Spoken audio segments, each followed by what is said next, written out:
네, 반갑습니다. 민주당 최고위원 보궐선거가 얼마 안 남지 않았습니다. 그래서 그전부터 저희 박생TV에 출연했던 분들 중에서 박생TV 이번에도 좀 나오고 싶다 의향을 밝힌 두 분 모셨습니다. 제 개인적으로 참 좋아하는 분들인데요. 다들 잘 됐으면 좋겠고요.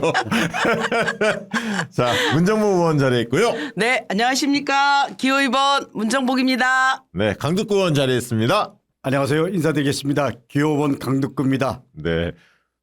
보니까 이게 얼마 안 남았더라고요. 지금 요즘에 워낙 정치 이슈들이 뜨거운 이슈가 많아서 사람들이 이제 거기에 다 관심을 많이 갖고 있는데 선거는 선거입니다. 이거 꼭 많은 당원들이 좀 참여하셔야 하는데 제가 일정을 보니까 1월 9일부터 11일까지 3일 동안 우리 당원들께서 온라인 투표하실 수 있다고 합니다. 네.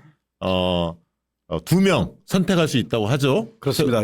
영기명. 연기명으로. 그러니까 1, 2순위 아니라 그냥 2명을 찍는 겁니다. 5분이 출마하셨고 그중에 여러분이 꼼꼼히 따져보시고 마음에 드는 2분 선택해 주시면 될 것 같고 중앙위원들은 참고로 11일 날 투표한다고 하는데 온라인 당원 중에서 이제 6개월 당비 내셨던 분들 권리 행사가 가능한 분들만 참여 권한이 있고요. 투표 권한이 있고 약 117만 3천여 명에 달한다고 합니다. 굉장히 많은 분들이 참여하실 것 같은데요. 자, 기호는 들어보니까 문정무 의원이 2번, 강득구 의원이 5번, 2번, 5번 두 분 모셨습니다. 또 두 분 다 경기도 지역구를 두신 분이고 또 같이 지방의원 됐습니다. 네. 맞아요. 둘이 아니, 그래도 저기, 강득구 의원님은 네. 광역의원 하셨죠? 저는 기초의원 했습니다. 우리 문정복 의원께서 평당원부터 시작했다 뭐 이런 말씀을 늘 하시는데 네. 저도 평당원부터 시작했습니다. 그러니까 두 분이 닮은 꼴이 많아. 네. 나이도 비슷하시고. 자, 알겠습니다. 자, 그러면 이 얘기부터 한번 좀 드려봐야 할 것 같은데 내가 꼭 최고인 위원이 되어야 한다. 출마의 병원과 관련된 건데요. 본인이 되어야 하는 이유를 네. 좀 들어볼까 합니다. 문정복 의원부터 시작해 주실까요? 네. 정청래 지도부가 안정이 되어야지 컨트롤 타워가 만들어지고 그 원동력으로 지방선거를 이기기 때문입니다. 지방선거의 중요성은 더할 나위 없죠. 이재명 정부가 성공하느냐 그렇지 않느냐의 갈림길에 있는 겁니다. 네. 내년 지방선거가. 생각해 보시면 서울, 인천, 부산, 기타 등등 많은 지역의 단체장들이 국민의힘입니다. 실제로 이재명 정부가 뿜어내는 이 역동적인 에너지가 쫙 하고 국민들 삶 속으로 들어가야 되는데 단체장들이 민주당 단체장이 아니면 그것들이 국민의 삶 속에 세세하게 스며들지 못하거든요. 그래서 내년 지방선거는 이재명 정부의 좋은 정책들이 국민의 삶 속으로 전달되기 위한 선거고 그 시작은 강력한 지도부의 원팀 체제 그것이 시발점이라고 저는 생각하기 때문에 최고위원에 출마하게 되었습니다. 네. 강득구 의원님 이야기 좀 들어보고 싶습니다. 저는 민주당에서 가장 먼저 탄핵을 외쳤던 사람입니다. 그리고 양평 공흥지구, 양평 고속도로 그리고 그 김건희의 집사 게이트까지 그야말로 권력의 의혹 모든 것을 제기하고 그것이 사실임이 이번 특검에서 다 확인됐습니다. 저는 내란을 이제 마무리해야 되는데 결자 해지 차원에서 강득구가 그 마무리하는데 함께 하겠다라는 절박감에서 나왔습니다. 두 번째로는 저는 경기도의 의장 그리고 도의 민주당 대표 그리고 연정 부지사를 지냈습니다. 3선을 했죠. 국회에서 수석사무부총장을 했습니다. 제가 지방선거 전략과 관련된 책 지금도 스테디셀러입니다. 그렇기 때문에 지방선거 압승할 수 있도록 큰 틀의 전략적 방향과 그리고 이번 선거에서 유능한 인재가 발굴될 수 있도록 공정한 경선 룰 이런 것들을 시스템으로 확보하는데 강득구가 필요하다. 이런 입장에서 강득구가 출마했습니다. 하나 더 저는 당정청 원팀 하나가 돼서 이재명 대통령의 큰 틀의 국정 운영을 제대로 뒷받침해야 된다고 생각합니다. 그렇기 때문에 이재명 대통령과 성남시장 시절부터 인연을 맺었고 그리고 김민석 총리와는 30년 지기고 그리고 정청래 대표와는 상임위를 같이 했기 때문에 세 분과 언제든지 소통할 수 있는 강득구가 당정청의 조율사 그리고 균형추 역할을 하겠다. 그래서 강북구가 이번 최고위 선거에서 2표 중에 1표 그리고 3명 중에 1명 힘을 모아달라고 왜 강북구가 이번에 지도부에 들어가야 되냐라는 나름대로 변을 말씀드렸습니다. 원래 이런 거 하면은 우리가 엄격하게 시간 제한을 못 합니다. 근데 이제 강덕구 의원님 영리하게 오래 잘 쓰셨어. 자, 이번에 네. 그 본인의 강점 있잖아요. 네. 각자의 두 분이 비슷하면서도 다른 장점들이 있으시거든요. 제가 보기에는 본인만의 강점 요소 어필을 좀 해주시죠, 문정부 의원님. 문정복은 민주당이 현장에서 키운 자산입니다. 저는 당원 여러분 많이 아시다시피 선거운동원 평당원으로 민주당에 발을 들여놓았거든요. 그리고 기초의원과 그리고 청와대 선임행정관 그리고 저 그 고달픈 원외위원장도 해봤습니다. 그리고 국회의원 재선이 된 거예요. 그렇다라고 하면 민주당의 전반적인 것을 제가 너무 잘 알고 있고 그 과정 속에서 대통령 선거라는 것을 4번을 치렀습니다. 실제로 전국의 조직을 담당하고 그 조직에서 나오는 이야기들을 당에 전달하는 그런 역할을 했었죠.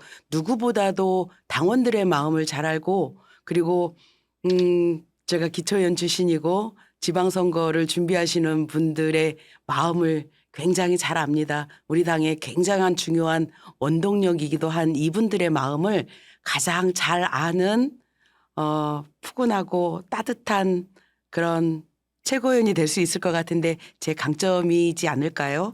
야, 그렇군요. 오늘 굉장히 부드럽게 이야기하십니다. 저 원래 착하고 부드러운 사람입니다. 강덕구 의원님 본인의 강점 말씀해 주시죠. 저는 당 생활을 하면서 정치 생활을 하면서 항상 선당 후사 성공 후사 정신으로 여태까지 해왔습니다. 그 선당 후사 성공 후사 정신이 이번 최고위 선거에서 가장 중요한 기준이 되었으면 하는 게 제 바람이고 그리고 부탁드립니다. 지금은 개인적 입장을 떠나서 당과 이재명 정부의 성공 그리고 제대로 이재명 정부가 갈 수 있도록 당에서 뒷받침하는 거 그런 마음으로 이번에 나왔고 그것이 강북구의 가장 큰 장점이라고 말씀드리겠습니다. 두 번째 강북구의 장점은 결기 있게 살아왔다. 늘 싸울 때는 싸웠고 그리고 던질 때는 모든 것을 던졌다. 그게 강북구가 갖고 있는 장점입니다. 그리고 늘 소통하고 경청하는 자세로 실제로 그렇게 해왔다. 그리고 조율사 역할을 잘한다. 제가 경기도 부지사로 있을 때 경기도의 의장으로 있을 때 강북구가 협상을 하면 강북구가 조율을 하면 항상 그 협상이 그 조율이 합의점에 이르렀습니다. 그렇기 때문에 최고위는 가장 중요한 역할이 조율하고 합의하는 과정입니다. 그 역할에 강북구가 있다. 그리고 앞에서 말씀드렸지만 강북구의 다양한 경험, 다양한 경력이 최고위에서 빛을 발할 거다. 그 빛이 우리 민주당, 우리 이재명 정부 성공하는데 일조할 수 있다고 생각해서 이번에 나오게 됐습니다. 기호번 강북구입니다. 제가 보는 두 분은 네. 예를 들면 강덕구 의원님은 제가 그냥 보는 느낌은 강직하고 추진력이 세요. 한번 결심하면 좀 끝을 보는 스타일인 것 같아요. 제가 보는 견해는. 근데 너무 좀 이렇게 진지해. 결연하시고 비장감이 있어. 그거를 굉장히 저는 높게 사는데 어쨌든 그런 면이 오늘의 또 강덕구 의원님을 많은 분들이 좋아하지 않을까. 그래서 양평 문제에 대해서 끝까지 지금 싸워왔고 그런 면을 참 저는 존경합니다. 그리고 또 우리 문정부 의원님은 무엇보다 소탈하고 친근해. 그리고 좀 뭐랄까 포용력 있어. 그리고 또 국민의힘이나 이쪽하고 싸울 때는 또 야, 완전 싸움꾼이야. 전사야. 그런 또 맛이 있어요. 이중적인. 그런 것이 어떻게 보면 또 문정부 의원님의 장점으로 보이는데 제가 이 대목에서 한번 여쭤보고 싶은 게 두 분 서로 이거는 본받고 싶다. 네. 상대한테 이거 배우고 싶다. 네. 하는 점이 있으면 하나만 딱 뽑아주세요. 어떤 거 배우고 싶습니까? 저는 강덕구 의원님한테 본받고 싶은 것은 정말 모든 일에 최선을 다하십니다. 그리고 강덕구 의원님 페이스북에 보면 밤 12시 1시 돼서 이렇게 거의 초췌한 모습으로 혼자 셀카 찍어서 이렇게 올립니다. 근데 그 시간에 저는 잠자리에 누워서 유튜브를 보고 있죠. 그럴 때마다 제가 나는 내일에 최선을 다하는가 그런 반성을 하게 됩니다. 그래서 늘 최선을 다하시는 모습 그리고 끝까지 진지하게 하시는 모습 제가 정말 존경하고 본받아야 될 부분이라고 저는 생각합니다. 네. 강규 의원님도 덕담 한마디 해주시죠. 우리 문정복 의원은 솔직담백하고 따뜻한 분입니다. 그리고 후배들 그리고 또 선배들 모두들에게 있는 그들의 모습을 보여주죠. 그리고 본인 스스로 얘기했지만 평당부터 시작해갖고 선거운동으로 당에 들어와서 여기까지 되셨잖아요. 하나의 저는 좋은 사례라고 생각합니다. 당원 주권이라는 하나의 상징이잖아요. 네. 그리고 그 과정도 민주당이 이렇게 하면 여기까지 올 수가 있구나. 어떻게 보면 우리 후배 당원들 입장에서 하나의 기감이잖아요. 그런 입장에서 저는 문정복이라는 정치인은 나름대로 민주당에서 대한민국 정치사에서 하나의 상징성을 갖고 있다. 근데 어저께는 좀 섭섭했습니다. 들었어요. 좀 섭섭했습니다. 왜냐면 우리 문정복 의원님이 일부러 그런 건 아니고 사실 제가 그 당시에 양평을 일주일에 이틀 네. 가고 어떨 때는 3일도 가고 이런 적이 있습니다. 근데 그런 부분까지 감안해서 제가 모든 걸 다 예를 들면 무슨 서명한다 이런 걸 다 일일이 저한테 보고가 들어오는 게 아니고 그때는 모든 걸 다 던져갖고 양평 뭐 포함해서 그럴 때라서 제가 뭐 해보니까 그럴 수도 있지. 그렇지만 적어도 그런 전후 과정까지 좀 고민해 줬으면 네. 하는 안타까움은 있었습니다. 네. 마음 불편하게 해드려서 정말 죄송하고요. 제가 평소에 강두권님 굉장히 존경하는데 어제 제가 집에 가서 반성 많이 했습니다. 네. 아니 문정복 의원님 그런 마음 아는데 그럼에도 그건 뭐 작은 거고요. 우리는 기본적으로 네. 선거라는 국면 속에서는 경쟁하는 거지만 네, 네. 그렇지만 나는 문정복 의원을 동지라고 생각하고요. 예. 우리는 지난번 대선 과정에서 그리고 또 그 전에 이재명 대표가 가장 어려울 때 우리 문정복 의원 옆에서 항상 해주신 거에 대해서 그리고 제가 기억나는 건 그때 단식을 했을 때 누구보다도 옆에서 문정복 의원님이 함께 해준 거 기억하죠. 제가 볼 때는 두 분은 정치 노선이나 결이 같은 네, 분이에요. 네. 뭐 특별히 내가 볼 때 그렇습니다. 갈라져서 뭐 네, 했던 적은 그렇습니다. 기억이 안 나. 그럼요. 네. 네. 네. 근데 뭐 이렇게 선거 하다 보면 네. 약간 이제 감정이 상할 아유, 때도 있는데 어제 뭐 네. 첫 번째 합동 토론회 했었다면서요 후보들. 아유, 이게 몇 번 있나요 앞으로? 2번 더 두번 더 있습니다. 두 번 더 있습니까? 네. 아 그렇군요. 네. 그래서 싸우지 마시고 지금처럼. 네, 명심하겠습니다. 예, 네. 예. 아 좋습니다. 이런 저희 같은 유튜브들이 좀 있어야 돼. 와우. 이렇게 좀 네. 서로 칭찬도 하게 만들고 말이죠. 얼마나 좋습니까? 감사합니다. 네. 아까 강득구 의원님께서 저를 얘기하실 때 네. 저보다 더 저를 잘 아시는구나라는 생각이 들었어요. 그래서 그 고마운 마음 정말 마음 깊이 새기도록 하겠습니다. 어디 가서 이제 그 멘트 쓸게요. 아니 그냥 하는 얘기가 아니고요. 저는 문정복 의원님이 갖고 있는 여러 가지 상징적 의미, 메시지 예. 이런 부분에 대해서는 우리 당 입장에서는 아주 좋은 자산이시죠. 예, 예. 네. 아니 근데 두 분이 진짜 닮은 꼴이 많이 있어요. 어디가 닮았나요? 그러니까 이제 진짜 얼굴이 닮진 않았죠? 밑바닥에서부터 그럼요, 실제로 예. 당원들과 지지자들의 밑바닥이라는 표현보다는 현장에서 현장. 예. 아니 우리 또 그게 익숙해서 네. 현장 언어에 익숙해서 예. 그렇게 당원들과 옆에 지지자들의 다 어떻게 보면 인정을 받아서 한 계단 한 계단 네. 올라와서 네. 리더십을 보여주셨고 또 다들 좀 서민적이잖아요. 풍모나 여러 가지 정책 네. 기조나 이런 것도 어찌 보면 비슷하고. 이런 것들이 있어요. 강덕구님이나 저나 이제 평당원부터 시작해서 쭉 그 지방의원을 해서 네. 국회의원까지 된 거잖아요. 저는 이런 그 풍토가 민주당에 조금 더 다 확산돼서 지방의원들이 지방의회에서 열심히 노력하고 공부하고 국가를 위해서 또 지방을 위해서 열심히 한 만큼 그분들에게도 나중에 국회의원이 올라올 수 있는 이런 선순환 구조가 네. 꼭 필요하다라는 생각이 들고요. 계셔서가 아니라 예산서는 저희가 훨씬 더 잘 봅니다. 아, 그렇지. 예. 아니 그리고 이재명 대통령도 있죠. 요즘에 뭐 정은호 구청장도 굉장히 네. 뜨잖아요. 그러니까 네.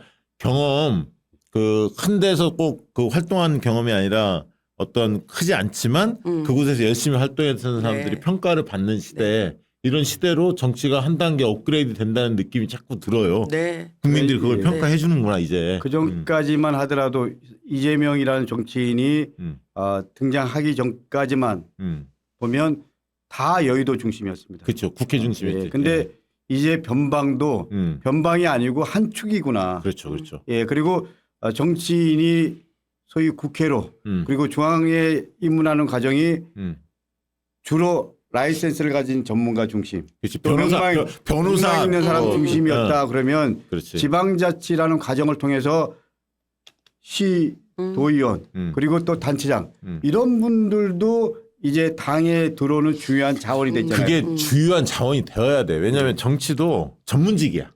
해봤던 사람들이 잘해요. 네. 정치 전문직입니다. 네. 그리고 저는 이름값이 아니라 실력값으로 승부하는 시대로 갔다. 정치가 이제는 이름값이 아니라 이것도 바로 강두권 써먹어야 지금 적고 계시잖아요. 이름값이 아니라 실력값이다. 이름값이 아닌 우원식 실력값. 의장님 같은 경우 서울시 그렇죠. 출신이잖아요. 예, 그렇기 예, 때문에 예. 저는 이제 패러다임이 바뀌고 있다. 그런 의미에서 하나의 이재명 대통령님이 상징적 의미를 갖고 있다. 예. 이렇게 생각합니다. 맞아요. 맞습니다. 자, 이렇게 훈훈한 얘기 이제 나눠봤고 이제 네. 조금씩 두 분의 생각 차이를 좀 들어볼 수 있는 혹시 생각 차이가 있는지 없는지 그걸 좀 들어보는 시간을 좀 갖도록 하겠습니다. 일각에서는 뭐 언론이 특히 그렇게 많이 부채질합니다만 이번 선거를 흔히 얘기하는 친명 대 친청 해서 어느 순간에 이재명 대통령과 정청래 당대표 간에 뭐 대결 구도 가까운 분들끼리의 대리전이다. 뭐 이런 식의 자꾸 묘사를 합니다. 어떤 측면에서 보면 그럴 수도 있지만 그런가? 이게 맞나? 이런 생각도 듭니다. 두 분의 견해를 한번 좀 듣고 싶은데요. 문정부 의원은 어떻게 생각하시나요? 민주당이 친명 친청 프레임으로 그렇게 가두는 것은 정말 민주당이 분열하기를 바라는 소위 말하는 외부 세력, 내란 세력들의 저는 준동이라고 봅니다. 민주당이 갈라져서 이득 볼 집단이 분명히 있는 거고요. 그 집단의 프레임에 저희가 갇혀서는 안 된다고 봅니다. 사실 따지고 보면 친명 친청이 어디 있습니까? 민주당은 이재명 대통령께서 후보로 선출되고 그리고 대통령으로 선출되는 과정에서 단 한 명의 반명도 없고 친청도 없고 오로지 대통령이 잘 되기만을 바라는 친명만 있을 뿐입니다. 각자의 역할이 달라서 그렇지 저는 현장에서 했고 강덕구 의원님은 내부에서 뭐 기획과 이런 것들을 하셔서 그렇고 각자의 맡은 임무가 다 달랐을 뿐이지 오로지 대통령님을 위한 마음 다 하나였거든요. 그래서 이번 이 최고위원 보궐선거에서 친명 친청 또는 친명 반명 뭐 이런 프레임으로 하는 것은 정말 민주당의 분열을 통해서 이득을 얻으려 놓고 하는 세력들의 프레임이니 우리 현명하신 당원들 우리 당원님들이 얼마나 현명하시고 앞서가시는데요. 절대로 흔들리지 않을 거라고 생각하고 이런 프레임은 저는 없다라고 봅니다. 그리고 하나 더 보태면 진짜 친명은 정청래 당대표 아니에요? 이 말씀으로 가름하겠습니다. 의원님, 강덕구 의원님 생각 어떻습니까? 제가 이런 얘기를 해도 될지 모르겠지만 우리 문정복 의원님 오해하지 마십시오. 지난 경기도당위원장 선거할 때 문정복 의원님이 도중에 사퇴를 하셨습니다. 그때 그런 말씀하셨습니다. 나는 다음 대통령 선거 때 모든 걸 걸고 내가 가장 잘할 수 있는 것 경기도당위원장. 그래서 꼭 이재명 후보를 당선시키는데 제일 큰 역할을 하고 싶었는데 이런 말씀하셨거든요. 친명이죠. 예. 아니 여기 민주당에 지금 반명의 그러니까, 국회의원이 있나요? 예. 솔직히? 그러면 그러니까, 큰일 예. 나죠. 예. 근데 지금 이 정청래 대표 체제에서 수석사무부총장 이런 직책을 맡고 있으니까 뭐 그렇게 얘기될 수 분류되는 있지만 예를 들면 사실은 정청래 지도부 일원 이렇게 분류할 수는 있죠. 그렇게 얘기는 할 수 있지만 네. 다 친명이고요. 그리고 정청래 대표도 가장 열심히 이재명 대통령 당선을 위해서 그리고 또 이재명 대통령을 지키기 위해서 함께 해온 분이기 때문에 우리는 큰 틀에서 이재명 대통령과 함께 네. 그리고 이재명 대통령의 국정 운영을 우리가 뒷받침하는 역할을 한다. 이것은 첫 번째 원칙이다. 그러니까 결론적으로 말씀드리면 누가 더 이재명 대통령이 국정 운영을 잘 할 수 있도록 최고위원으로서 역할을 할 수 있냐 이렇게 선의의 경쟁을 한다고 봐주시면 됩니다.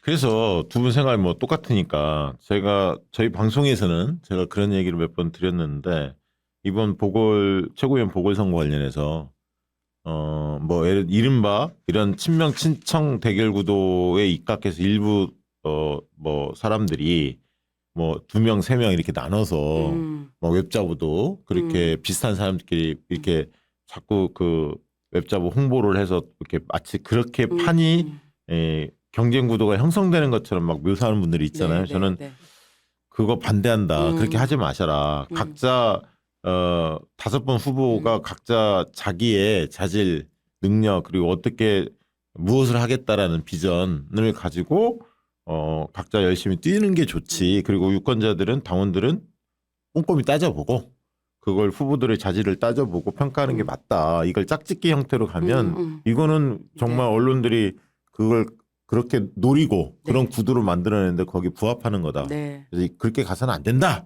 이 말씀을 드렸는데 공감하시죠? 당연히 공감합니다. 예. 감사합니다. 그렇게 말씀해 주셔서. 여론조사 보니까 그 짝짓기가 안 통하던데요. 그래요? 네. 그 여론조사 어서 구해서 한번 봤는데 완전히 우리가 묶어서 이렇게 한다라고 생각을 하는데 전혀 그렇지 그렇게 않더라고요. 안 되더라고요. 그게 저는 그런 식의 정치공학이 통하지 않는 시대예요. 당원들의 수준이. 그럼 그렇게 봅니다. 자, 다음 질문. 1인 1표제가 이번 선거 과정에서 핫 이슈 중에 하나일 것 같습니다. 이재명 대통령 어떻게 뒷받침할 거냐. 뭐 지방선거를 어떻게 승리로 이끌어낼 거냐. 이런 거 못지않게 1인 1표제가 지난번 부결이 됐기 때문에 굉장히 당원들로서는 그 당시에 굉장히 그 분노했었고 이번에 이에 대해서 후보들의 각각의 입장이 뭐지? 이걸 좀 관심 있게 지켜볼 것 같아요. 입장이 어떻습니까? 대의원 권리당원 1인 1표제는 당원 주권정당으로 가는 초석입니다. 사실은 제가 조직사무부총장으로 했을 때 이게 부결이 됐어요. 당시 중앙위원이 596분이었는데 실제로 중앙위원 그 투표를 할 때는 일반적으로 투표 동료를 하는 게 일반적이었답니다. 그런데 저희 지도부가 좀 논의를 한 게 이게 약간의 논란이 있으니 혹여라도 전화를 했을 때 약간의 시비가 있을 수 있으니 전화를 하지 말자라는 의견을 내주셨어요. 그래서 전화를 안 했어요. 저는 그게 천추의 한이 되는 겁니다. 대략 80% 가까이 중앙위원분들 그리고 당원분들께서 이 1인 1표제를 찬성하셨음에도 불구하고 제가 잘 하지 못해서 제가 꼼꼼히 챙기지 못해서 부결됐다는 생각에 그날 밤 뜬 눈으로 밤을 새웠습니다. 그래서 제가 다짐을 한 게 이 1인 1표제는 반드시 채권이 되면 제일 먼저 속도감 있게 추진을 할 거고요. 그 과정에서 여러 가지 이야기들을 주셨습니다. 가령 전략지역에 대한 가중치 문제 어떻게 할 거냐, 대의원제는 어떻게 할 거냐, 그리고 지구당 부활은 어떻게 할 거냐 이런 문제들을 주셨습니다. 그래서 TF에서 지금 논의하고 있고 지난번 당대표께서 그런 말씀을 하시더라고요. 아 그러면 지명직 최고위원을 전략지역에서 선택하는 것도 하나의 방법이겠네. 이렇게 말씀을 하셔서 여러 가지 다각적으로 논의하고 있으니 염려하지 마시고 저 최고위원 되면 제일 먼저 당원 대의원 1인 1표제 재추진하겠으니 그때는 당원 여러분께 아마 여론조사를 돌릴 겁니다. 의견 수렴을 하는 여론조사를 돌릴 테니 그때 많이 답변해 주시고 중앙위원회에서 이것이 부결되지 않도록 최고위원회 차원에서도 최선을 다하겠다라는 약속의 말씀을 드리겠습니다. 네, 고맙습니다. 강두구 의원님. 당권에게 당원 주권 강화는 사실은 노무현 대통령부터 우리 당이 가야 될 길이었고요. 그리고 그렇게 해왔습니다. 그렇기 때문에 1인 1표제는 선택이 아니라 당원 주권 강화라는 큰 틀의 가치와 철학에서 보면 그냥 해야 될 원칙입니다. 핵심입니다. 그렇게 분명히 말씀드립니다. 제가 고민했던 건 절박한 마음으로 그때 얘기를 했죠. 저는 노무현 대통령, 김대중 대통령 두 지도자 포함해서 전국 정당은 어떻게 할 거냐 이런 부분에 대한 고민들을 늘 해왔습니다. 물론 지금이랑 약간 상황이 다르지만 여전히 저는 그 부분은 우리가 해야 될 가치고 원칙이라고 생각합니다. 그렇기 때문에 그 내용을 어떻게 담지 그리고 지구당 부활 우리 문정복 의원님도 원외위원장직을 해보셨지만 지구당 부활은 중요하죠. 아주 중요하거든요. 네. 왜냐하면 적어도 우리 민주당이 같이 모여서 당원들이 의논하고 논의하고 당의 방향을 잡고 그런 하나의 구심 공간이 될 수 있는 지구당 부활 이건 당연히 해야 될 일입니다. 네. 기득권을 갖고 있는 현역 의원들도 민주당 의원들은 대부분 다 공감하는 걸로 알고 있습니다. 그래서 지난번 TF 때 그런 의견들을 하면서 어느 누구도 1인 1표제에 반대한 분 없었고요. 그저께 토론회에서도 한 분도 반대한 부분은 없었습니다. 네. 제가 지난번 경기도에 가서 오전 9시 한 40분 정도의 간담회를 통해서 내가 최고위원이 되면 그 부분 갖고 약간 좀 입장 자가가 아니라 바라보는 시선 차이가 있었는데 우리 1인 1표제 반드시 하겠다. 그리고 이 부분은 이번 지방선거 때 네. 우리 그 비례대표 네. 이 부분도 적용돼야 된다. 뭐 이런 얘기를 했던 기억이 나는데 사실은 전당대회 때 이게 큰 틀에서 당대표랑 최고위원 뽑는 데 적용되는 거잖아요. 그래서 결론적으로 말씀드립니다. 1인 1표제는 선택이 아니라 우리 당이 갖춘 노선이라는 부분에서 해야 될 핵심이다. 큰 틀에서 네. 그 방향 속에서 우리들은 간다. 이렇게 네. 말씀드릴 수 있습니다. 저는 그 1인 1표 관련해서는 민주당이 적어도 중앙위원회에서 네. 95% 이상은 찬성 나와야 된다고 봐요. 저는 그렇게 봅니다. 그렇게 해야 돼. 다음번엔 그렇게 되지 않을까요? 그렇게 해서 어. 특히 이제 고모님들이라든가 걱정하는 네. 분들 있잖아. 옛날에 네. 정치했던 분들 그분들도 다 설득해서 가급적 통과가 중요한 게 아니라 그리고 아까 전략 지역들 영남 지역이라든가 이런 부분들에 대한 보완책들이 꽤 나왔어요. 네, 그 전에 네, 보니까 네. 그런 부분들을 약속하고 네. 어떤 지도부가 들어서든 네. 실천할 수 있도록 네. 그런 공감대 형성하면 한 가지만 조금 네. 더 부연해서 말씀드리면 이 대의원제의 역할은 예전에 이제 가령 이제 모바일 환경이나 직접 민주주의를 할 수 없는 대의민주주의 그렇죠. 체제에서 그렇죠. 만들어진 제도인 거잖아요. 예. 그런데 지금은 모바일 환경이 너무 좋아져서 직접 민주주의를 할 수 있는 그런 여건은 마련이 된 거예요. 맞아요. 많이 보완됐죠. 예, 그래서 그러면 우리 당이 이제 70년 역사를 통해서 대의원 제도가 안착이 된 건데 네. 그럼 이 대의원 제도를 어떻게 할 거냐라는 숙제가 남아 있는 거거든요. 예. 그 문제와 관련해서는 저는 사실은 제일 고마우신 분들이 저 한국노총에서 들어온 정책대의원들이시거든요. 이분들이 이번에 과감하게 본인들의 기득권을 내려놓으셨기 때문에 저희가 이렇게 매듭을 하나 풀 수 있었던 거거든요. 그렇군요. 예, 예. 그래서 이 대의원의 역할은 저희가 이제 전당원 그 중요한 사안이 있을 때 전당원 그 여론조사나 전당원 투표를 붙이기 전에 기본적으로 아주 그 세밀한 정책들이 있을 거 아니겠습니까? 이 정책들을 만들 때 대의원들의 의견을 충분히 듣고 대의원들이 그것을 좀 이렇게 관여할 수 있는 그런 중요하지. 정책 대의원 제도로 가는 게 어떻겠느냐라는 말씀을 저는 드린 적이 있습니다. 좋은 제안이에요. 그러니까 저는 정책적인 측면에서는 네. 대의원의 역할이 있어요. 네, 네, 분명히. 예. 저는 문정복 의원님 말씀대로 대한민국의 정치가 이 핸드폰 이전과 이후가 엄청 달라졌다고 네. 생각합니다. 사실 이 핸드폰을 갖고 당원들과 국민들과 직접 소통하고 그리고 저는 이걸 통해서 어떻게 보면 직접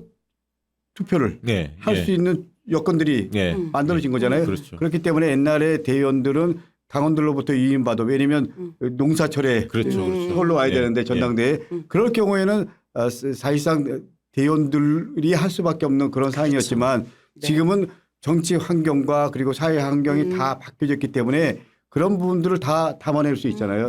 그러나 동시에 또 말씀하신 대로 대의원 분들이 갖고 있는 역할들이 있는 거 아닙니까? 그리고 대의원제는 지금 법적으로 하게 돼 있습니다. 예, 그렇기 때문에 그런 부분 속에서 어떻게 할 거냐 이런 디테일한 부분에 대한 고민들도 함께 하는 것 같습니다. 정책에 대한 어떤 제안, 뭐 자문 이런 역할을 하고 또 말씀하신 대로 정답법상 존재해야 하기 때문에 대의제의 순기능이 뭐가 있을지 그걸 좀 잘 지혜롭게 접목을 시켜야 할 필요는 있죠. 그러나 큰 틀의 방향은 1인 1표제는 시대 정신이고 우리 당의 가치고 당의 중요한 철학적 기제라고 생각한다. 네, 이렇게 맞습니다. 그렇게 정리하면 좋을 것 같습니다.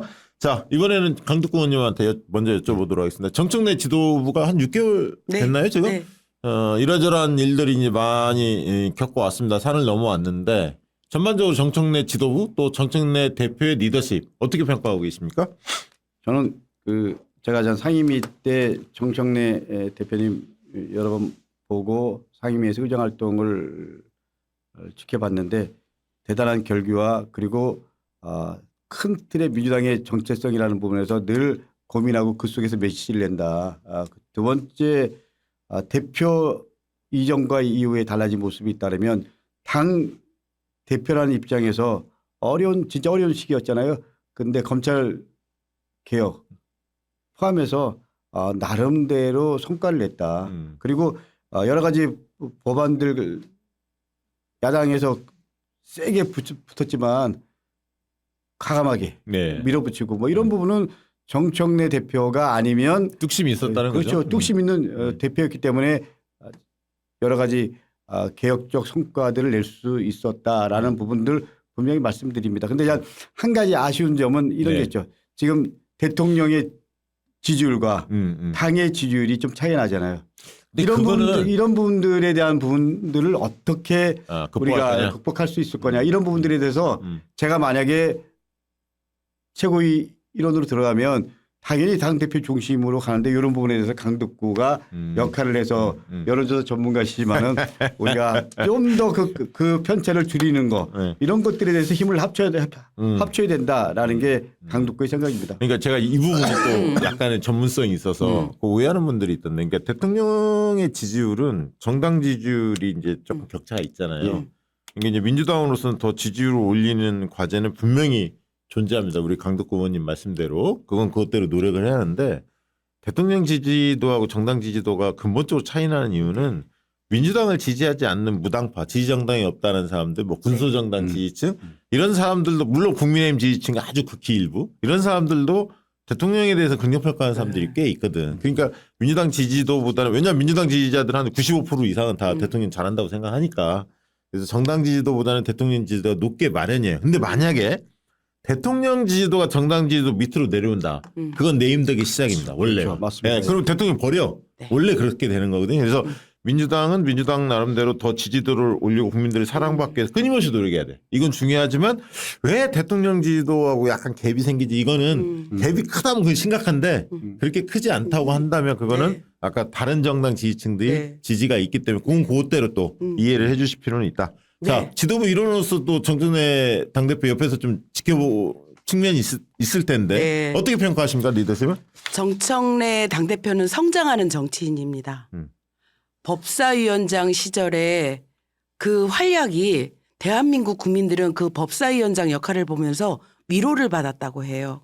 그래서 정청래라는 정치인은 끊임없이 성장하고 있다. 네. 그리고 이재명 대통령과는 정말 찰떡궁합인 당대표다. 이런 말씀 드리고요. 아까 강덕구 의원님께서 정당 지지율이 좀 낮다고 말씀을 하셨는데, 저희가 지도부가 고위전략회의를 들어가지 않습니까? 고위전략회의 들어가면 실제로 여론조사 추이를 쭉 하고 보고받게 되잖아요. 거기 여론조사 꽃 결과도 가져가죠? 여론조사 꽃은 엄청나게 좋게 나옵니다. 제가 매주 주는데 거기. 예, 민주당 여론조사. 당에 제공하는. 그런데 이제 보통 네. 평균적으로 내서 얘기를 하는데 네. 45% 정도 나오면 어마어마하게 잘하는 거예요. 꽃은, 그리고 네, 그렇게 나오죠. 예, 그리고 실제로 저희 당원들 민주당 지지층에서 말하면 당대표의 지지율은 80%가 넘습니다. 그렇기 때문에 정청래 당대표의 지지율은 그 견고하다는 말씀드리고, 제가 그 정청래 당대표의 그 리더십 얘기를 하자라고 하면 딱 하나 기억나는 게 있어요. 뭐냐면 당대표 선거가 거의 마무리될 쯤 돼서 거의 이제 윤곽이 드러났잖아요. 네네네. 그때 저희한테 뭐라고 얘기를 하셨냐면 사무총장을 조승래를 하고 싶다 이렇게 얘기를 하세요. 오, 그래요? 예. 원래 둘이 그렇게 친한 사이 아닌데? 친한 사이 아니었죠. 네, 제가 알기로는. 그래서 네. 저희가 깜짝 놀라가지고 조승래요? 그랬더니 정말 이번에 국정기획위원회 네. 거기에 이한조 원장님이 하셨던 네. 거기 가서 하는데 탁월하게 하시더라는 거예요. 아니, 원래 저랑 같이 청와대 근무했는데 네. 일 잘합니다. 정말 똑소리가. 일머리가 네. 정확하고 선우와 경중 이런 것들을 명확하게 가려내는 그 일의 추진력, 그 결단력 이런 것들이 정말 탁월하다는 거예요. 그래서 두 말도 안 하고 조승래를 사무총장으로 발탁하겠다. 그래서 당대표는 아무나 하는 게 원래 아니구나. 사무총장은 가장 대표의 측근들을 보통 안 치잖아요. 보통 그렇게 어. 하죠. 살림살이를 사시는 분이고 당의 전반적인 것에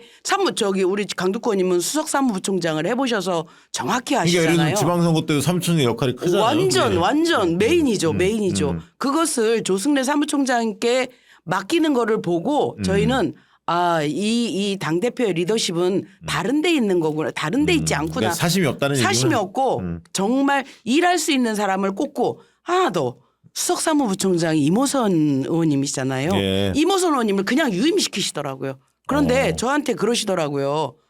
잘하는데 왜 바꿔? 아, 그러니까 이재명 대표 체제 때 사무총장 하셨구나. 네. 잘하는데 왜 바꿔? 이러시더라고요. 저는 이런 게 진정한 리더십이 아닌가. 제 옆에서 보니까 그렇습니다. 너무 띄워주는 네. 거 아니에요? 정청래 당대표를? 제가 그래도 정청래 지도부의 첫 조직사무부총장이었는데 저희 10개도 더 많은데 줄여서 얘기하는 거예요. 네, 알겠습니다. 이재명 대표 시절에 제가 수석사무부총장 맞아. 예. 맡았는데 하셨잖아요. 예. 대표께서 강북구를 아니까 예. 당시 좀 해달라 이런 말씀하셨는데요.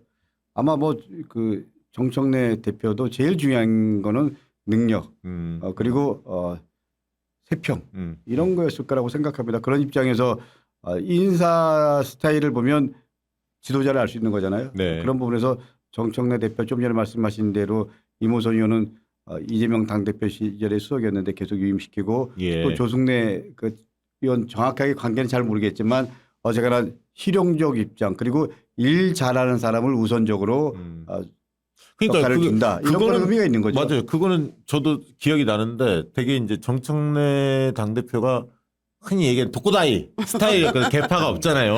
스타일 자체가. 그래서 인사를 어떻게 하지? 이게 되게 첫 번째 관전 포인트였어요. 진용을 어떻게 짤까? 그랬더니 말씀하신 대로 조승래는 굉장히 좀 깜짝 놀랐고 엄청난 힐카드죠. 그다음에 나중에 그 교육연수원장에 네. 나중에 이제 돌고 돌아서 결국 김영진 의원 임명하지 않았습니까? 막 그런 걸 보면 자기 사람만 챙긴다 이런 느낌이 아니라 골고루 쓰는구나 다양하게 그런 생각을 좀 가졌습니다. 그러니까 우리 문정복 의원님이 친명이지만 네. 이렇게 정청래 대표와 같이 일을 해보니까 정청래 대표한테 또 반하고 있잖아요.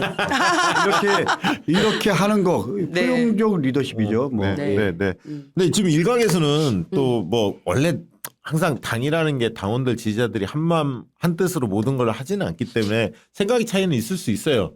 그런데 조금 걱정되는 느낌도 있습니다. 뭐냐면 정청래 당대표 사퇴하라 이런 주장도 나와요. 그 비판하는 수위가 상당히 높습니다. 물론 그게 뭐 다수의 당원들의 뜻은 아니지만 근데 지금 요즘 보니까 무슨 뭐 당 행사 때도 막 피켓 들고 막 이렇게 하고 뭐 시위도 가끔 일어나기도 하던데 근데 이제 그 뭐 누구든지 비판할 자유는 있지 않습니까? 비판을 하되 어떤 선이라는 게 있고 행태가 사람들이 고개를 좀 끄덕끄덕하고 공감할 수 있어야 하는데 상당히 거칠다는 느낌이 솔직히 듭니다. 네. 이 부분에 대한 두 분의 견해를 좀 듣고 싶습니다. 문정국 의원님. 지금은 민주당의 지금 시간은 정청래 당대표의 시간입니다. 민주당의 당원들은 늘 그래왔습니다. 저는 그 정세균 당대표님 시절 때부터 저는 기억을 하거든요. 늘 정세균 당대표님, 이해찬 당대표님, 그다음에 문재인 당대표님, 추미애 당대표님 여러 당대표님들이 계시지만 그 당대표님들이 계실 때 그분들에게 최선을 다해서 보필하는 것이 저는 당원의 자세라고 보거든요. 지난번 당원의 날 행사 때 한 4분 정도가 까만 피켓을 들고 정청래는 사퇴하라 이렇게 하고 자리에 앉아서 구호도 외치고 그러셨어요. 그때 그 자리를 가득 메우신 당원들께서 그분들께 막 뭐라고 했어요. 저 그때는 좀 짜증나더라고요. 네, 그러지 마라. 밖에서 행사장 밖에서 하는 거는 얼마든지 그러는데 당원의 날이잖아요. 네, 근데 그러지 마라. 그러지 마세요. 굉장히 많은 분들이 질책을 해서 나중에는 뭐 피켓을 이렇게 내리시고 그렇더라고요. 저는 정청래 당대표가 마음에 안 드시는 분들도 있다고 생각을 합니다. 뭐 당연히 당연히 그렇죠. 민주주의 사회에서 정당원으로서 그런 의견 표명은 분명히 할 수 있다라고 생각을 합니다. 그렇지만 때와 장소를 가리고 시기를 따져줘야 된다고 생각합니다. 지금은 내년 지방선거를 앞두고 당이 정말 결속된 모습을 보여야 되는데 그런 모습은 저는 조금은 자제해 주시는 게 당을 당을 위하는 마음이라고 하면 그렇게 좀 해주시는 게 옳지 않나 그런 생각해 네. 봅니다. 이 부분에 대해서 강두권님은 어떻게 생각하십니까? 정청래 대표는 민주당이 전당대회라는 공식적인 절차를 통해서 대표가 되신 분입니다. 예. 지도부에 대해서 비판할 수 있죠. 그러면. 때로는 비난할 수 있죠. 예. 그러나 선을 넘는 것은 적절하지 않다. 더군다나 지금은 내란 종식, 청산 풀어야 될 과제들이 한두 가지가 아니잖아요. 네. 이런 부분에서 저는 당대표 중심으로 우리가 당은 하나가 돼야 된다. 이런 말씀 분명히 드리고 싶습니다. 이게 적전분열이라는 말이 있잖아요. 지금 말씀하신 대로 강두권님 말씀대로 내란종식 개혁입법 진짜 우리가 똘똘 뭉쳐서 이게 이 한마음 한뜻으로 싸워도 상대가 만만치 않습니다. 언론 환경도 조중동이 여전히 살아 있고 그렇지 않습니까? 기득권 카르텔이 뭉쳐 있잖아. 사법부가 어떻게 하는지 봤잖아요, 우리가 다. 네. 이 내란종식이라는 게 네. 금방 끝날 것 같았지만 지금도 아직도 그렇죠. 요원합니다. 네, 네, 사실은 그런 상황에서 당내 이 잡음이 자꾸 끼는 것에 대해서 한 번쯤 생각해봤으면 좋겠어요. 많은 당원들의 네, 생각이 네, 어디 네, 있는지를. 네. 우리가 지금 한 일주일 정도 필버 계속했잖아요. 예. 그리고 우리가 하나 또 이뤄내고 하나 또 성과내고 이랬잖아요. 예. 누가 보내도 뭐 당 대표의 결기와 결정 이런 부분에 대한 나름대로 지도력이 있었기 때문에 그게 가능했던 거라고 생각을 하고요. 지금 문종복 의원님 말씀대로 지금은 당 대표 정청래 시간이다. 그렇기 때문에 정청래 대표님 중심으로 우리가 하나가 돼야 된다. 이거는 우리 당원들 90% 이상이 요구하고 그렇게 가는 것이 당이라고 생각합니다. 맞습니다. 그래야 이재명 정부 성공의 길로 가는 길이고 우리가 이 지금 험한 상황을 돌파할 수 있는 유일한 길이에요. 똘똘 뭉쳐야 돼요. 지금은 조금 차이가 있더라도 네. 나중에 또 네. 뭐 차기 당대표 선거 때 또 얼마든지 다양한 목소리가 나올 수 있기 때문에 그건 그것대로 임하면 좋을 것 같다는 생각이 들고요. 어제 네. 사실은 이제 저희가 녹화 방송을 지금 하고 있고 내일 이게 업로드 됩니다. 그러니까 그제가 되겠죠. 업로드 기준으로 보면 30일 날 김병기 원내대표가 결국 사퇴를 하셨습니다. 이 부분에 대해서 강두권님 어떻게 보셨습니까? 김병기 원내대표도 나름대로 고민이 많았을 겁니다. 그러나 대통령과 당을 생각하고 여론의 흐름들 속에서 최종적으로 입장 정리한 거라고 생각을 하고요. 저는 그 입장을 존중합니다. 그리고 한편으로 민주당 국회의원 입장에서 이런 과정 속에서 국민들에게 좀 부담을 드리고 그리고 심려를 끼쳐드린 부분은 죄송하다고 사과 말씀드리겠습니다. 네, 어떻게 보셨습니까? 본회의장에서 제가 김병기 원내대표님을 좀 이렇게 안아드렸습니다. 많은 당원분들이 이제 비난의 문자도 오고 응원의 문자도 오고 사실은 그래요. 그런데 그런 과정에 놓이기까지의 여러 가지 이야기들이 있는데 인간적인 고뇌가 너무 깊었을 거라고 저는 생각합니다. 그래서 당을 위한 결정이셨고 그 과정 속에서 얼마나 많이 힘들었을까 하는 그런 마음이 들어서 한번 이렇게 안아드렸는데 저는 이 과정에서 간과하지 말아야 될 부분들이 여러 가지 있습니다. 저도 국회의원 입장에서 보면 그냥 평소에 살면서 내가 얼마만큼 정직하게 사느냐, 얼마만큼 바르게 사느냐 이런 문제들을 늘 돌아보게 되는 계기도 되는데 사실은 요 내용 자체가 전 보좌진이 쿠팡의 뭐 사회이사나 이런 걸로 가면서 불거진 문제 아니겠습니까? 내부에서 불거진 문제 아니겠습니까?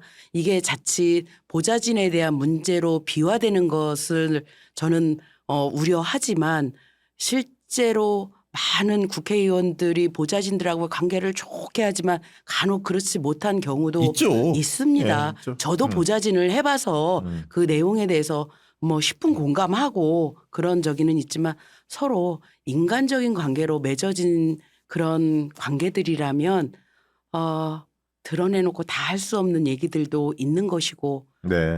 그렇습니다. 그래서 그냥 마음이 아프고 네. 그렇게 결단을 내린 거에 대해서 참 고뇌가 있었구나. 그리고 존중합니다. 네, 김병기 원내대표 관련된 여러 뭐 의혹들에 관련해서 결국 이제 뭐 수사를 통해서 입증될 수밖에 없는 상황에 놓여 있습니다. 고소고발건이 워낙 많기 때문에. 근데 이제 많은 당원들과 국민들이 좀 충격을 느낀 것은 최근에 터졌던 그 강선우 의원의 공천 헌금 의혹 1억 원 이 부분이 이제 터지면서 요거 이제 당대표가 윤리감찰 지시도 했고 수사당국에서 바로 경찰이 이제 조사에 들어갔습니다.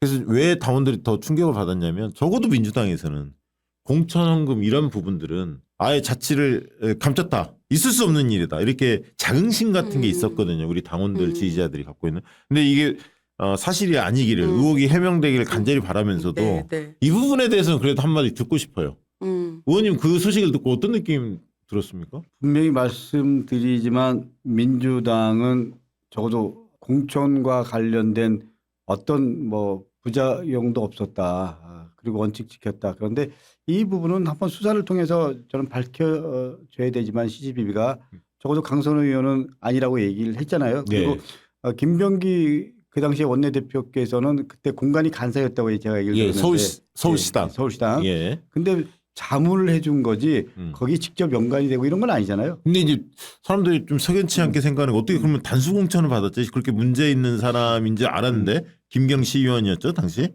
그 뒤에 또 영등포 뭐 이렇게 해서 또 문제를 일으켰던 그렇죠, 예. 장본인 중에 한 분인데 그분이 그거 어떻게 보셨습니까?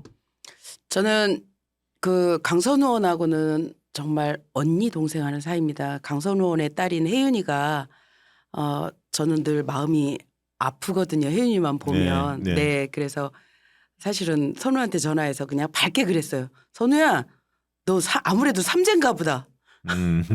그렇게 얘기를 하면서 당에서 진상조사를 한다고 하니까 잘 대응하고 나는 그게 사실이 아닐 거라고 생각해. 그러니 마음 단단히 먹고 밥 굶지 말고 밥 잘 먹고 기운 내서 꼭 그 잘 해명해라.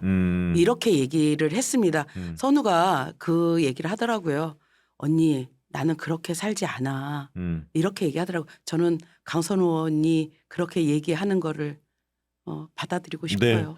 네. 좀 보좌관이 뭐 키맨인 것 같아요. 보좌관과 김병시 의원 간에 어떤 일이 있었는지 그리고 그거를 강선우는 언제 알았는지 뭐 그리고 그 이후에 사후 조치를 어떻게 했는지 뭐 그다음에 어떻게 그 사람이 단수 공천을 받았지 뭐 여기까지가 다 좀 밝혀져야 할 상황인 것 같고 아무튼 걱정이 좀 됩니다. 저도 강선우 의원 페북을 봤는데요. 예. 우리 문정복 의원님께서 말씀하신 대로 일단 이건 좀 수사 결과 수사하면 그리고 또 윤리감찰단에서 지금 조사를 할 거 아닙니까?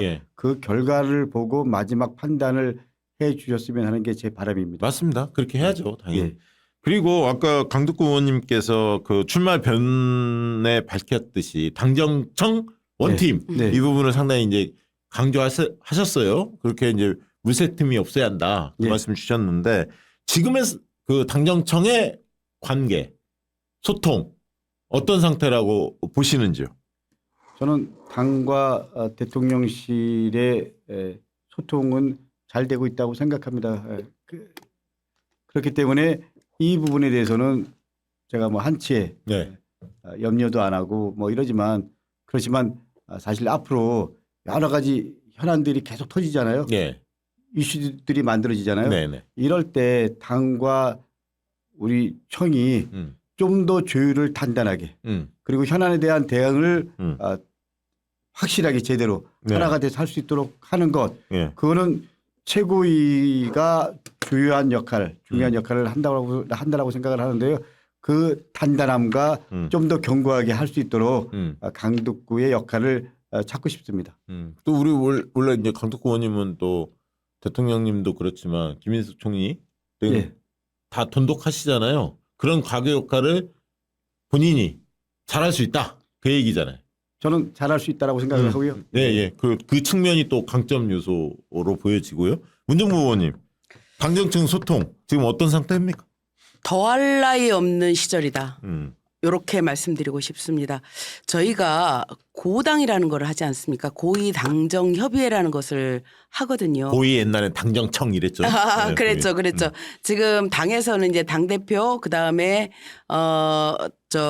사무총장, 그 다음에 정책위장 이렇게 나가고 이제 그때 따라서 이제 뭐 다른 분들이 더 추가되기도 하고 아마 그리고 대통령실에서는 정책실장, 김용범 정책실장, 그 다음에 국무총리, 그다음 비서실장 그리고 해당되는 안건의 국무위원들이 나오잖아요. 네, 예. 이 안에서 민감한 부분 특히 지난번에도 이제 말씀드렸던 내란 전담 재판부라든지 정보통신망법이라든지 이런 것들은 정말 당정대가 아주 긴밀하게 만들어서 긴밀하게 협조를 해서 하나의 의견으로 나옵니다. 그래서 저는 그 얘기 보면 우리 당대표께서 늘 그래요. 원팀 원보이스. 그러니까 완전히 정리돼서 나오는 거예요. 그리고 사실 여기서 이런 얘기를 하는 게 마땅한가라고 생각하지만 한 번은 그러니까 대통령님과 어떤 정도로 긴밀하게 하시냐면 이렇게 좀 한 4분 정도가 비서실장 그다음에 예. 뭐 사무총장 이렇게 해서 식사를 하시잖아요. 예, 만찬을 예. 가끔 예. 하시잖아요. 그럴 때 대통령께서 잠깐 2분 나가 계시면 어떨까요? 이렇게 하고 당대표님하고 따로 뭐 1시간 넘게 이렇게 따로 얘기를 하신다는 거예요. 그래서 대통령님의 생각과 당대표님의 생각이 단 한 번도 어긋나는 거를 저는 옆에서 보지를 못했습니다. 이재명 당대표도 담배 피우시죠? 그렇지. 제가 알기로는 네. 그런 것 근데 같은데? 우리 당대표님은 엄청나게 피는데 아니, 이재명 그래서- 당대표님 담배 피우십니까? 담배 피우려고 나가라 그랬던 거야? 아니야. 그게 아니라 제가 듣기로도 두 분이 따로 네. 얘기를 이렇게 많이 하신대요. 많이 저도 하십니다. 그렇게 듣긴 들었어요. 네, 많이 하십니다. 그래서 물샐 틈 없는 공조를 이루고 있고요. 저 두 분이 생각하는 것보다 훨씬 더 네. 가까운 사이라는 거를 제가 옆에서 근데 들어서 알고 있습니다. 문현무 의원님, 네. 그 용어 수정이 하나 필요해요. 뭐가? 이제 대통령실이 아니라 이제 청와대로 불러줘야 돼. 그래서 당정대가 아니라 당정청. 당정청. 맞죠? 아, 예, 네, 이제 당정청. 예. 저도 청와대 근무해서 아는데 예. 다시 들어가서 너무 기뻐요. 네. 그거 국민한테 막 개방하고 뭐 네. 복숭아 꽃 들고 흔들고 들어가고 가면 뭐 시민들께서 왜 여민관 들어가는 네. 입구 네. 있잖아요. 네. 거기 화장실에 막 화장지가 이렇게 수북하고 이런 거 봤을 때 너무 마음이 아팠거든요. 윤석열 때 그랬죠. 네, 우리의 소중한 공간이었는데 네. 그래서 아유, 너무 저도 다행입니다. 가고 싶- 예, 가고 싶. 이해운 전 의원을 과감하게 기획예산처 첫 장관으로 발탁을 했습니다. 깜짝 놀랐는데 이 얘기 네. 한번 여쭤볼게요. 딱 들었을 때 첫 번째 느낌 어떤 느낌이었습니까? 그 소식 듣고. 약간 좀 맨 처음에 혼란했죠. 혼란스러웠는데 그러면서 역시 대통령께서의 인사 지켜봐야 되겠지만 큰 틀에서 고민하고 기획하면서 그렇게 인사를 하셨구나라는 것도 동시에 들어왔습니다. 그렇군요. 예. 평가를 하신다면 긍정적으로 평가하십니까? 저는 대통령의 인사를 존중해야 된다는 게 제 기본적인 원칙입니다. 그러나 동시에 이해운 장관 지명자에게 제가 페북을 통해서 얘기했지만 내란 관련해서 본인이 얘기했던 입장 이건 분명하게 사과하고 그리고 현재 상황에서 이 부분에 대한 인식을 국민께 전달해야 된다. 그렇죠. 네. 그리고 진실한 마음으로 진심 어린 마음으로 그런 과정 속에 본인이 보여줬던 부분에 대해서 유감이었던 부분까지도 같이 전해야 된다. 그리고 마지막은 청문회를 통해서 그동안 삶에 대해서 그동안 또 정치인으로의 모습 시시비비를 밝혀야 된다.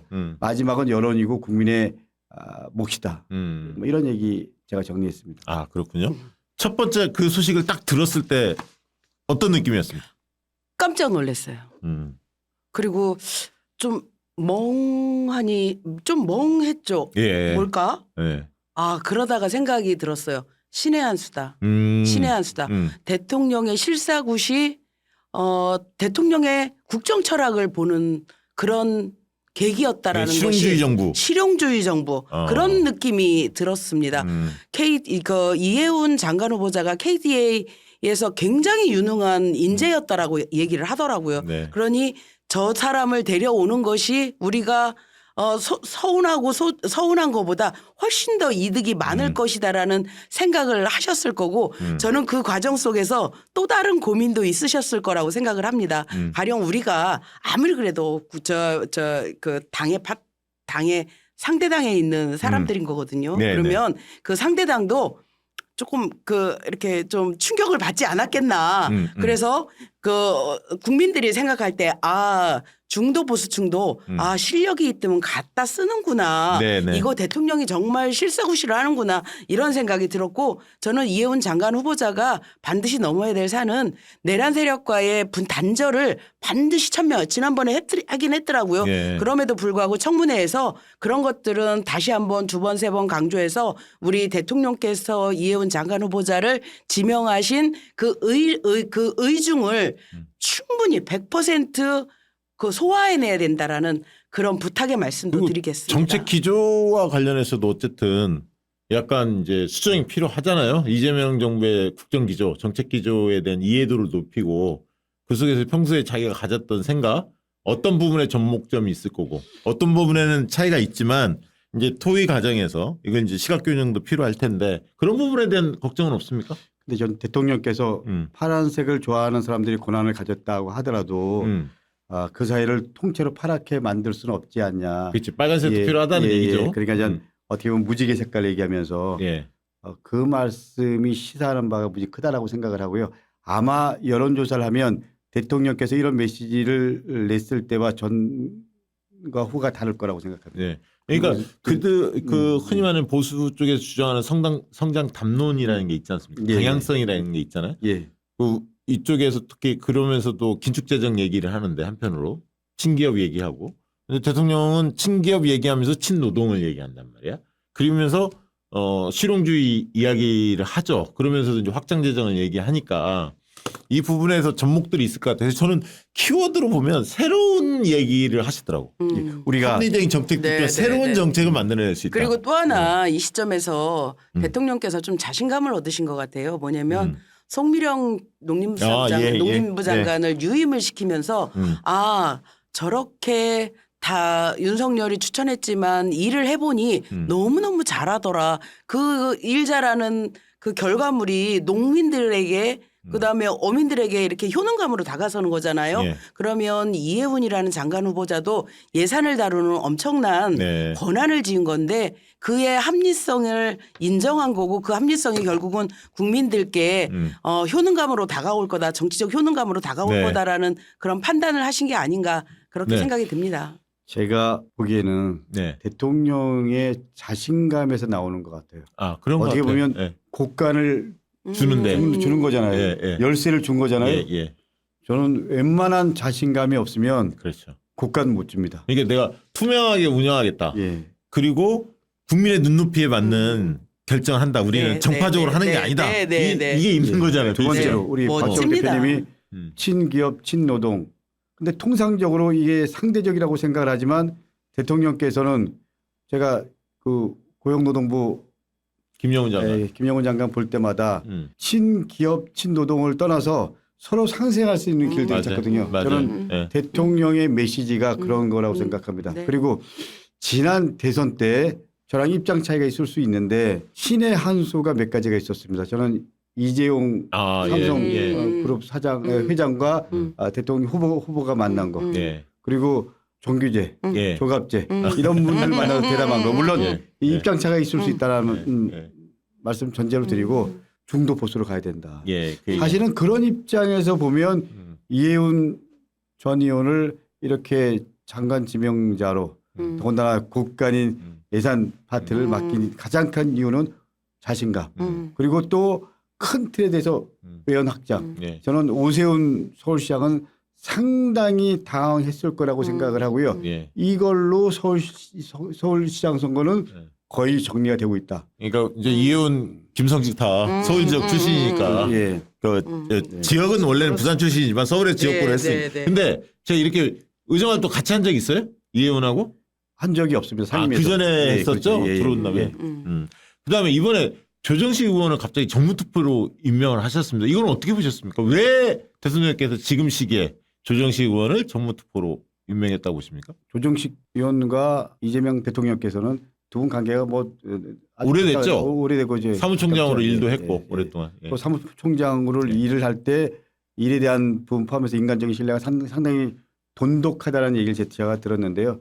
두 가지 첫 번째는 정무적인 부분에서 좀 의원들과의 그 관계 속에서 나름대로 좀 대통령실의 입장 또 대통령의 마음 이런 것들을 잘 좀 전달하고 조율하는 그런 역할을 해달라. 네. 이게 사실 제일 크다고 생각합니다. 네. 어떻게 보셨습니까? 저는 그 얘기를 딱 듣는 순간 우상호 정무수석께서 아마도 강원지사 출마를 염두에 두고 계시잖아요. 그렇죠. 그리고 김병욱 비서관께서 성남시장 출마를 예, 염두에 예. 두고 계시고요. 그럼 그러면 1, 2월 달에 그만두시겠죠. 네네. 그러면 이 네. 두 분이 네. 이제 지방선거 출마를 위해서 이렇게 나가시게 되면 그 상당 부분 그 부분이 공백일 수밖에 없거든요. 예. 그러면 적어도 다선 6선의 아주 중진 의원이시고 당의 의원들과 두루두루 관계가 좋으신 조정식 의원님이 정무특보를 맡으면서 당청과의 관계를 잘 좀 조율하시는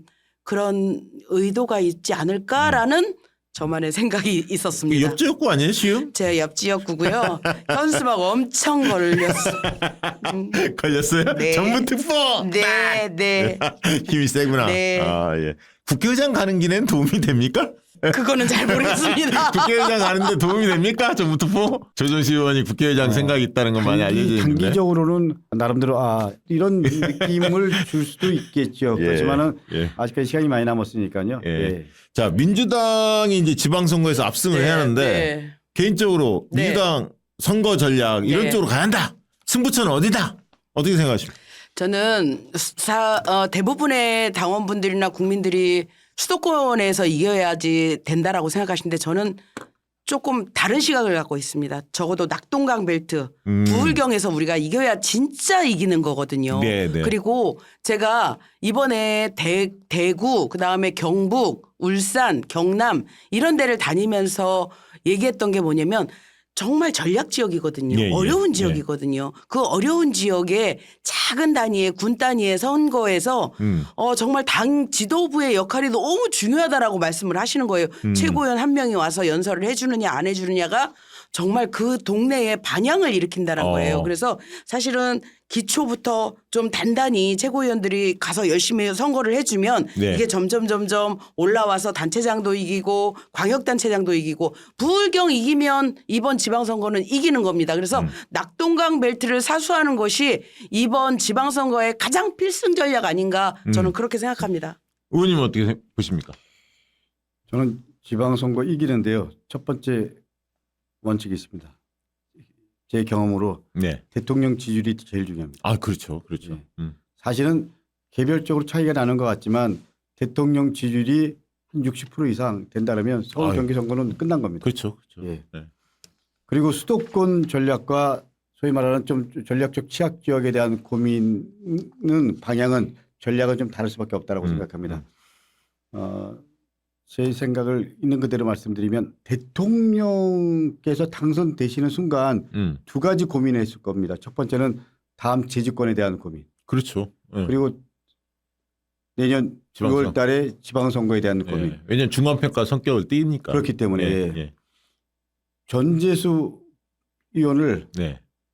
해수부 장관으로 임명한 이유도 그런 기회를 준 거고요. 예. 좀 전에 우상호 수석 말씀하셨지만 우상호 수석도 강훈식 실장도 능력에 대한 부분도 있지만 그런 큰 틀에 나름대로 그렇죠. 방향성 속에 그림들을 그려갔을 가능성이 높다라고 생각을 하고요. 예. 이번에 대전 충남 통합이라는 부분도 사실 어떻게 보면 그런 입장에서 하나의 생각했던 부분들을 네. 관철시키면서 판들을 만들어가는 과정이라고 저는 생각을 하고요. 그 얘기는 어디에서 막 공개적으로 하면 안 돼요.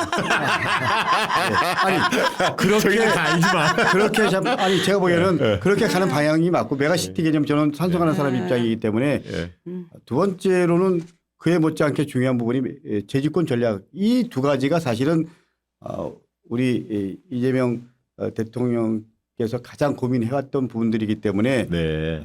그런 입장에서 보면 큰 틀에서 상대적으로 좀 취약 지역에 대한 좋은 인재를 어떻게 발굴하고 이분들이 민주당 이름으로 나갈 수 있는 길들을 만들어 줄 거냐 이런 부분들에 대한 고민 그리고 공정한 경선 룰을 통해서 누구나 다 경선 결과에 승복하고 민주당 이름으로 하나가 될 수 있게 하냐 네네. 이런 것들이 제일 중요하고요. 상대적으로 취약 지역에 대한 큰 틀의 공약에 대한 부분들을 중앙당에서 좀 더 적극적으로 자. 발굴해 줘야 된다. 네. 뭐 이런 말씀 드릴 수 자, 있습니다. 단답형으로 네. 국민의힘 서울시장 후보 오세훈이 됩니까? 나경원이 됩니까? 그거 맞추면 제가 방석 깔게요. 누가 될 것 같아요? 모르겠어요? 저 모르겠어요. 누가 될 것 같습니까? 두 사람 중에. 저는 확실한 건 나경원은 안 나옵니다. 아, 안 나옵니까? 예. 기소돼서? 아니면 왜 안 나옵니까? 왜냐하면 떨어지는 걸 알기 때문에 안 나옵니다. 본선에서 안 되니까? 그럼요. 예. 그럼 오세훈으로 간다? 현재로는 오세훈인데 예. 저는 오세훈 오케이라고 생각합니다. 오케이다. 오케이. 제가 5번입니다. 좋다, 좋아. 저는 정말. 예. 이런 예. 그 낚시에 잘 안 넘어가? 안 넘어갑니다. 왜냐면 예, 예. 틀리면 본전도 못 찾거든요. 예. 그러면 예. 자, 서울시장 선거는 우리가 네. 아까 대통령 지지율 중요하다. 그건 뭐 맞는 말씀이고요. 근데 지금 이제 후보들 우리 민주당 후보들이 여럿이 지금 경쟁하고 있잖아요. 네. 충분히 승산 있다 보십니까? 100%요. 네. 100%. 예. 누가 후보가 돼도 네. 서울시장은 저희가 예. 당선됩니다. 네. 네. 어떻게 보십니까? 저도 뭐 낚시에 걸렸다고 생각하는데요. 우리가 이깁니다. 예. 네, 이깁니다. 예. 알겠습니다. 자, 최고위원이 되시면 나 이거 꼭 해보고 싶어. 네. 어떤 내용입니까? 저는 이제 뭐 속도감 있게 해야 될 것은 지방선거 승리를 위한 최선의 노력을 다해야 되는 거, 여러 가지 정리를 해야 되는 거, 그다음에 내란의 완전한 종식 이거 빨리 해야 되는 거, 그리고 1인 1표 당원 주권 시대 이렇게 여는 거, 요거는 뭐 더할 나위 없이 속도감 있게 해야 되는 거고요. 최원이 되면 하고 싶은 게 저희가 244개 자치단체장 중에 여성 단체장이 딱 3명밖에 없습니다. 예. 그래서 사실은 단체장의 여성 단체장 중에 여성 단체장을 만드는 일도 굉장히 중요한 거거든요. 그래서 이번 저희가 지방선거 룰에 이제 최고위원 선거 때처럼 왜 여성이 순위 안에 못 들어와도 파이널 경선에는 좀 올라갈 수 있게 하는 예. 그런 제도를 조금 만들었거든요. 그래서 만들었습니까? 예, 만들어서 어떻게 좀 설명해 주신다면? 어떻게 되냐면 네. 만약에 3명이 최종 경선이 된다. 그러면 예. 만약에 여성 후보가 3명 안에 못 들어가요. 예, 만약에 순위가 낮아서 예. 그럼에도 불구하고 여성을 넣어서 최종 경선을 하게끔 하는 그러면 그 3위의 남성 후보가 있으면 그 탈락하고 여성 후보로 올리는 건가 아니면 3+1이 되나요? 3+1이 되는 거죠.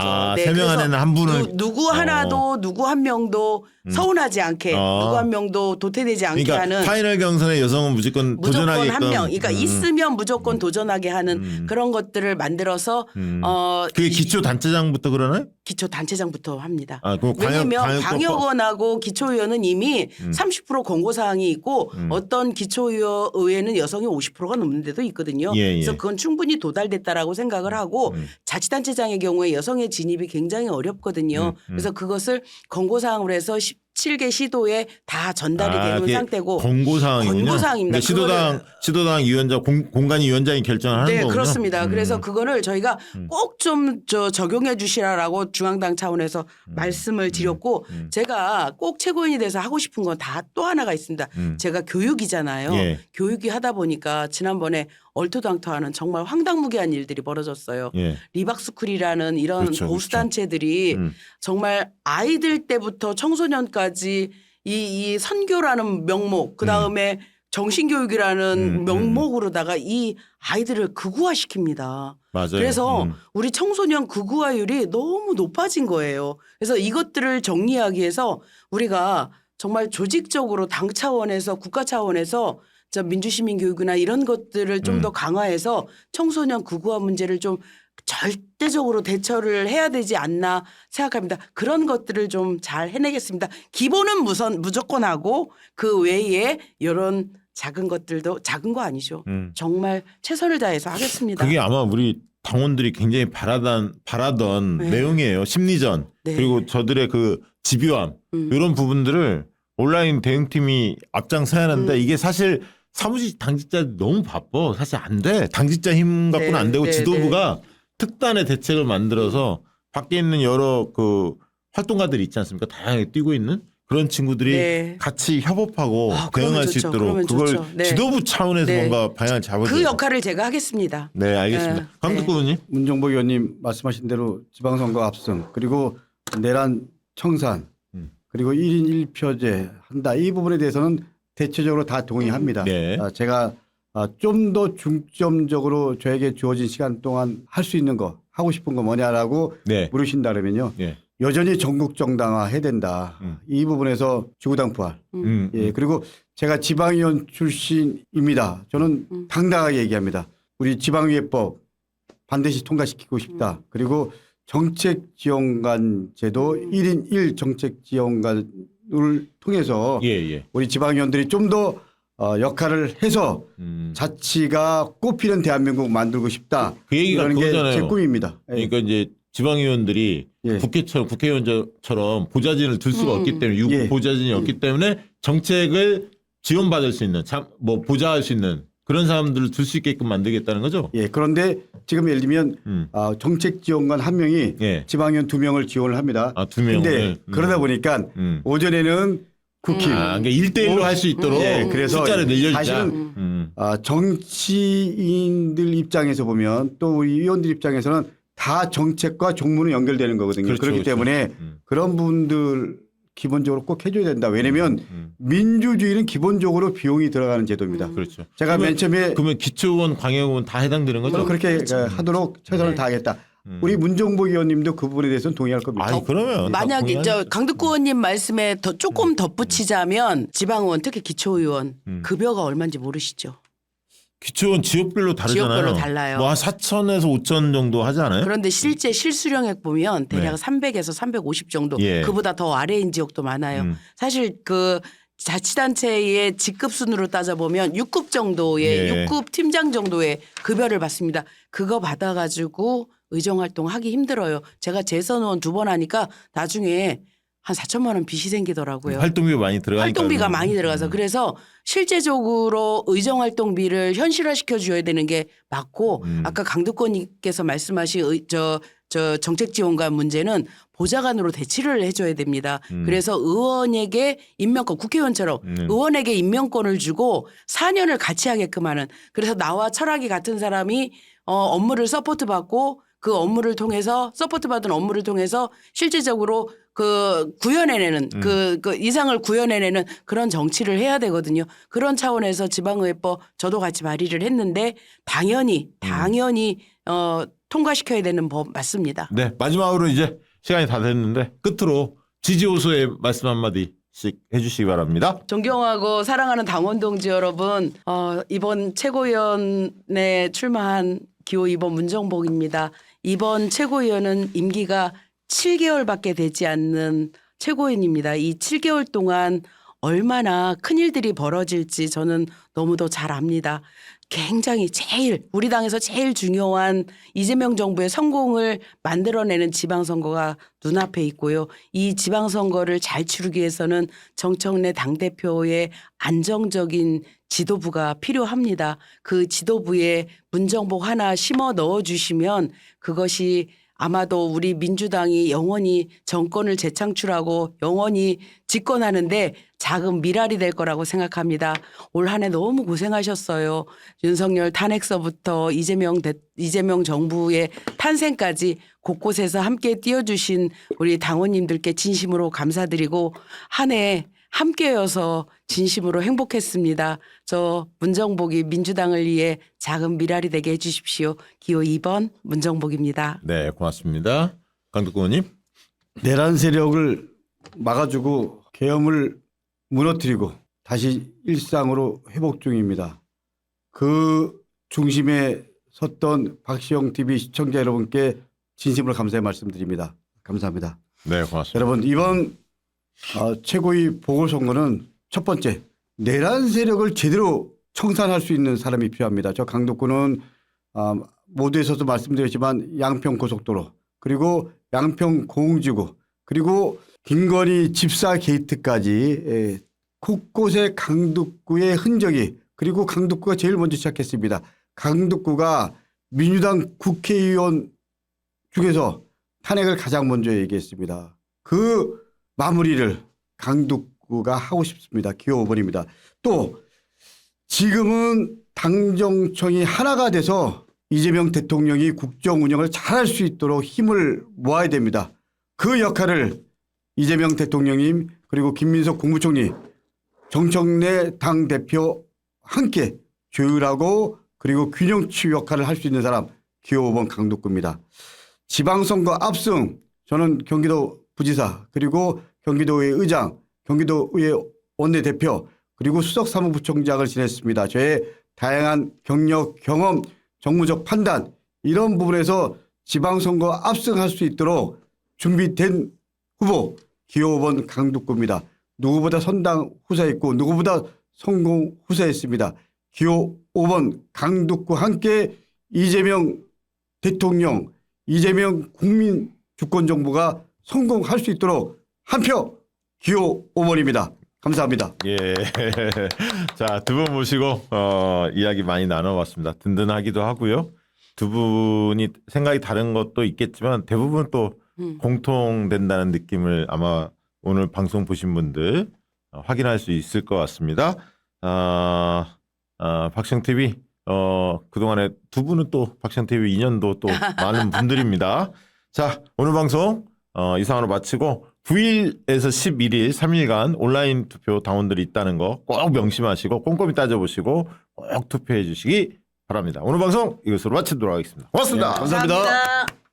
양질의 상품을 착한 가격에 박시영TV.com